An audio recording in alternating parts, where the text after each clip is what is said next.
हम जो प्रतिदिन गौ माता की सुरक्षा करने में जुटे हैं, वैसे ही हमारे बीच में आज उपस्थित है पंच महाभूत, पंच महानुभाव। मैं इस गुरुकुल परिसर में पधारने के लिए मैं गुरुकुल परिवार की ओर से ताली बजा के हम स्वागत करते हैं।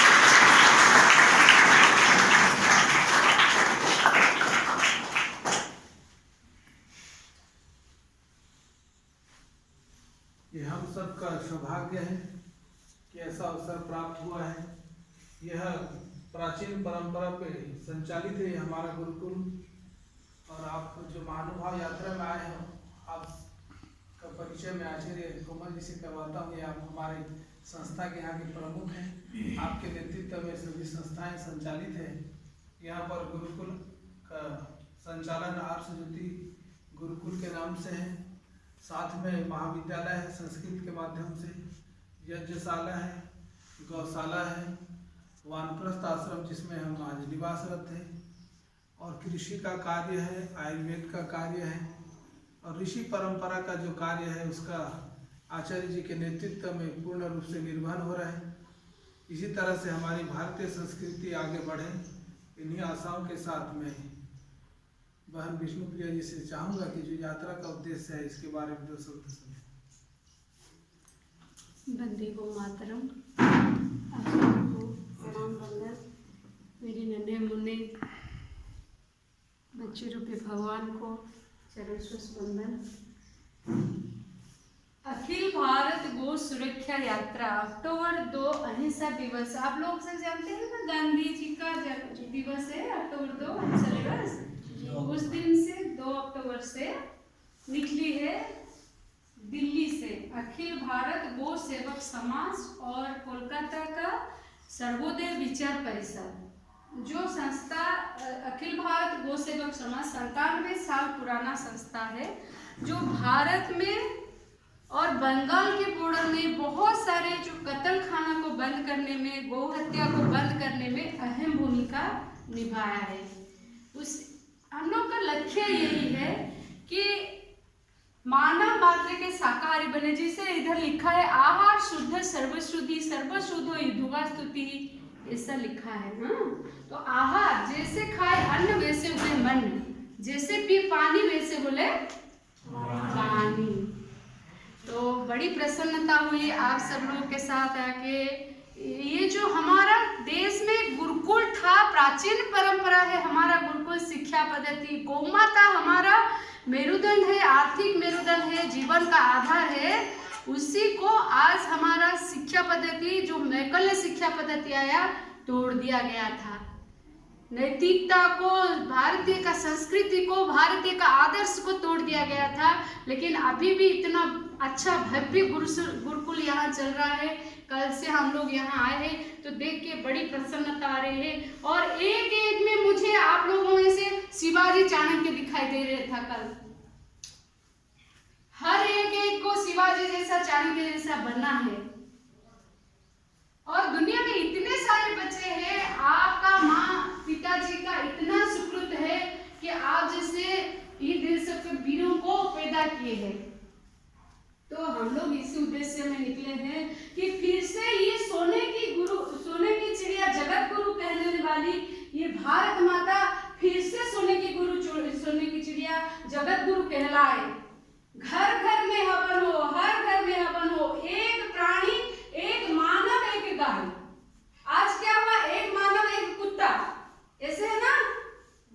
तो जो गाय को हमारा संस्कृति से निकाला दिया गया, जो गाय आज दूध देती है, गाय को लोग पालते हैं। लेकिन जो गाय नहीं दूध देती है उसको कत्ल खाना जाने के लिए छोड़ देते हैं। और गौ माता बेचारी कुछ तो बोल नहीं पाती है, मजबूर होकर रोती है। उनका चीख से हमारे साथ, हमारे संस्था में दुनिया के चुने हुए 100 वैज्ञानिकों में से एक है डॉक्टर मदन मोहन बजाज जी। उन्होंने सत्य सिद्ध करके रखा है कि ये जो गौ माता का चीख से, ये जो प्राणियों का वध होता है, उनका चीख से, आर्त चित्कार से संसार में भूकंप आता है, धरती विचलित हो जाती है, धरती में बाढ़ आती है।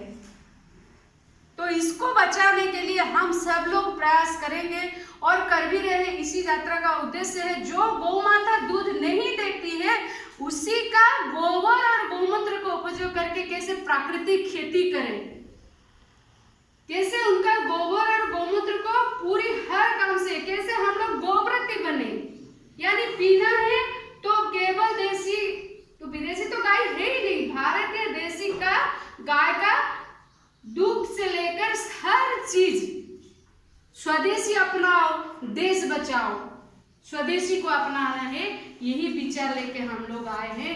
आप लोग का ज्यादा समय नहीं लेंगे क्योंकि विद्या अध्ययन का आप लोग का जो नियम का इतना बड़ा यानी सफल रूपायन यहाँ हो रहा है। हम तो उड़ीसा से है, राउरकेला से है, हम परिचय भी नहीं कराए। आप श्री विष्णु रघुवंशी है, आपका मध्य प्रदेश नरसिंहगढ़ से है, हम लोग के साथ यात्रा में जुड़े हैं। और ये आप श्री लक्ष्मण श्रीवास्तव जी है, आपका बिलासपुर रायपुर से है, छत्तीसगढ़ से। आप श्रीमान उदय नारायण भारती जी है, आप कमासिन बांदा चित्रकूट उत्तर प्रदेश से है। हम लोग का ये 9 दिवसीय यात्रा दिल्ली सदर से निकल के पूरा बुंदेलखंड, उत्तर प्रदेश, हरियाणा, राजस्थान, छत्तीसगढ़ होते हुए आज यहाँ पहुंची है। और यही सबसे बड़ी अच्छी बात है कि आज भी कुछ बिगड़ा नहीं। हम लोग सब एक एक संकल्प करेंगे, अगर गुरुकुल को बचाना है, अगर गाय को बचाना है, अगर मानवता को बचाना है, इस धरती माता को बचाना है, तो सबको संकल्प लेना है। एक किसान एक का गाय होता है, गांव को बचाना है। आज जो गांव शहराभिमुखी हो गया है, गांव में भी कुछ चीज अरे रहा ही नहीं, गांव में सबसे ज्यादा शहरी सभ्यता फैल गई है, तो उस गांव को बचाना है। और कहीं गाय बच सकती है तो हम लोग के पास है, गुरुकुल में ही बच सकती है, हाँ ना। तो हम लोग ऐसे गोबर से जो जो बनाते हैं, धूपबत्ती बनाते हैं, गोमूत्र से बहुत सारे दवाइयाँ बनाते हैं जो 100 तरह का बीमारी ठीक होती है। तो फिर अगर कभी मौका मिले तो आप लोग की कृपा हो तो फिर आएंगे, फिर बताएंगे कि कैसे बनाते हैं, क्या बनाते हैं। बस एक छोटा सा गाना गाएंगे सब कोई मिलके, गाएंगे जी। हम गाएंगे फिर आप गाएंगे, शायद आप लोग जानते हैं वो गाना। मानवता के मन मंदिर में ज्ञान का दीप जला दो, मानवता के मन मंदिर में ज्ञान का दीप जला दो, करुणा निधान भगवान मेरे भारत को स्वर्ग बना दो,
आप सब लोग को जय प्रणाम है।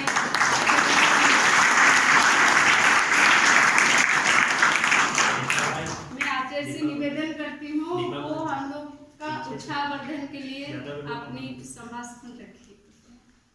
ये लीजिए इसको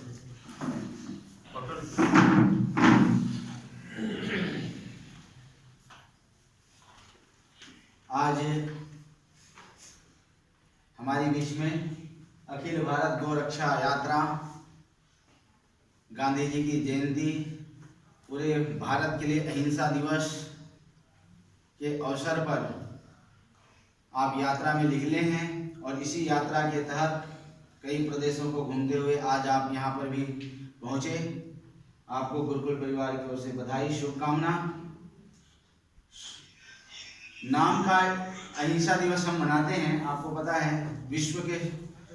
विश्व के देशों में सबसे अधिक मांस का निर्यात हिंदुस्तान से होता है। हम अहिंसा के पुजारी वाले देश के जरूर हैं, किंतु सबसे अधिक हिंसा हम ही लोग करते हैं। और विश्व के तमाम देश आज भारतीय संस्कृति की ओर लौट रहे हैं, किंतु हमारा एक ऐसा देश है जो पाश्चात्य संस्कृति की ओर जा रहा है, इसको भी आपको पता है। किंतु गुरुकुल एक विशाल रूप में तो नहीं, किंतु एक टिमटिमाता हुआ दीपक की तरह अवश्य प्रकाश देगा, इसी उम्मीद को लेकर के आर्य समाज स्वामी दयानंद का सिद्धांत, स्वामी श्रद्धानंद का सिद्धांत, स्वामी श्रद्धानंद की तपस्या, स्वामी दयानंद की तपस्या प्रयत्नशील है और काम कर रही है। आप लोगों का पत्रक में रात को 12 बजे ही आया, तभी पहले पढ़ा। वहाँ पर मुकेश जी हमारे आचार्य जी बैठ मेरे कमरे में ही सो रहे थे, तो पत्रक सामने में पढ़ा हुआ था। मेरा इतना क्या विशेष पत्रक है बोल करके मैं पहले पढ़ा। तो आप लोग उसमें गो करुणा निधि का जिक्र किए हैं जरूर। स्वामी दयानंद सरस्वती अंग्रेज अफसरों के पास उस समय जो महारानी आई थी, उनके पास बैठ करके गो रक्षा के लिए बहुत बड़ा संघर्ष किया, किंतु कोई परिणाम नहीं निकला। उसके बाद भी संसद में भी ये बात उठा, जिसको भी आप जिक्र किए, फिर भी कोई परिणाम नहीं निकला। किंतु भारत एक ऐसा देश है, कृषि प्रधान देश है, किसानों को हमें जागृत करना चाहिए, तभी हमारा गौ माता सुरक्षित हो पाएगा, नहीं तो नहीं हो पाएगा। आज लोग गौ माता की जय बोलते हैं, गौ माता की सेवा कोई नहीं करना चाहता। मेरे पास 400 गौ माता हैं, मैं गौ माता की सेवा कर रहा हूँ। आए दिन लोग आते हैं कि और गाय रखो, परंतु जितना सामर्थ्य है उतना ही रखा जा सकता है, उससे अधिक रखा नहीं जा सकता। तो फिर भी एक प्रयत्न है। एक महापुरुष हुए गौतम बुद्ध, आप लोग नाम सुने होंगे। गौतम बुद्ध एक दिन मार्ग में जा रहे थे, तो अंगुलीमाल के कहानी के साथ उनका बहुत अधिक संबंध है। तो एक बार किसी ने बताया कि इस मार्ग में अंगुलीमाल रहता है, महाराज आप मत जाओ।